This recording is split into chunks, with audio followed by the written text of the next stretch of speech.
राष्ट्रवादीचे ज्येष्ठ नेते छगन भुजबळ यांचं अखेर राज्य मंत्रिमंडळामध्ये पुनरागमन झालं। आज राजभवनामध्ये त्यांनी मंत्रिपदाची शपथ घेतली। राजभवनामध्ये हा शपथविधी सोहळा पार पडला। संतोष देशमुख हत्या प्रकरणामध्ये आरोप झाल्यावर धनंजय मुंडे यांनी मंत्रिपदाचा राजीनामा दिला।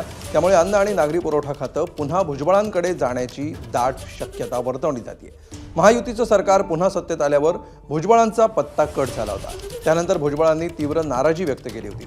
समता परिषदेच्या जागोजागी सभा आणि मेळावे घेत भुजबळांनी त्यावेळी आपली भूमिकाही मांडली होती। भुजबळांनी नाराजी व्यक्त करताना अजित पवारांनाही लक्ष्य केलं होतं, मात्र अजित पवारांची साथ सोडली नव्हती। आता भुजबळ मंत्रिमंडळामध्ये परतले।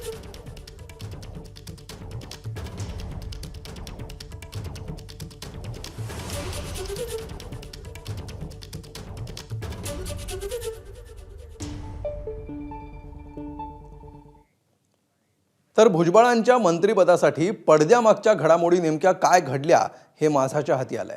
भुजबळांना मंत्रिपद देऊन ओबीसींची नाराजी रोखण्याचा फडणवीसांचा प्रयत्न असल्याचीही चर्चा आहे। 8 दिवसांपूर्वी प्रफुल्ल पटेलांच्या निवासस्थानी बैठक झाली। अजित पवार, प्रफुल्ल पटेल आणि सुनील तटकरे यांच्या उपस्थितीमध्ये ही बैठक झाली। राष्ट्रवादीच्या बैठकीनंतर छगन भुजबळ यांची देवेंद्र फडणवीसांसोबतही बैठक झाली।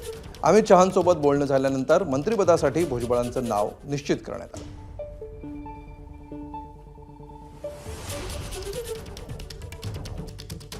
तर कोणत्याही खात्याची आपण मागणी केलेली नाही, मुख्यमंत्री देतील ते खातं आपल्याला चालेल असं भुजबळांनी म्हटलंय। सब जो अभी अच्छा हुआ आखिरी बार तो सब अच्छा है। इसके पहले हमने देखा है आपने जो विभाग लिए हैं काफ़ी सराहनीय तरीके से संभाले गए हैं। आगे इस विभाग की उम्मीद है क्या कुछ जो है वो तो जो है मुख्यमंत्री और जो मुख्यमंत्री तय करे वो कोई प्रॉब्लम नहीं। कौन से विभाग की इच्छा जताई है? कौन से विभाग की इच्छा जताई गई है? अरे हमने कुछ विभाग कुछ नहीं, जो देगा वो करेगा, हमको सब चलता है। अभी जो है 91 से जो है मंत्री बनते आया हूँ, अभी सारे जो है विभाग संभाले हैं हमने। चलिए होम मिनिस्ट्री से लेकर सब चलिए। तर छगन भुजबळ मंत्रिमंडळात आल्यामुळे त्याचा फायदाच होईल अशी प्रतिक्रिया मुख्यमंत्री देवेंद्र फडणवीस यांनी दिली आहे। पाहूया की छगन भुजबळ एक ज्येष्ठ नेते आहेत।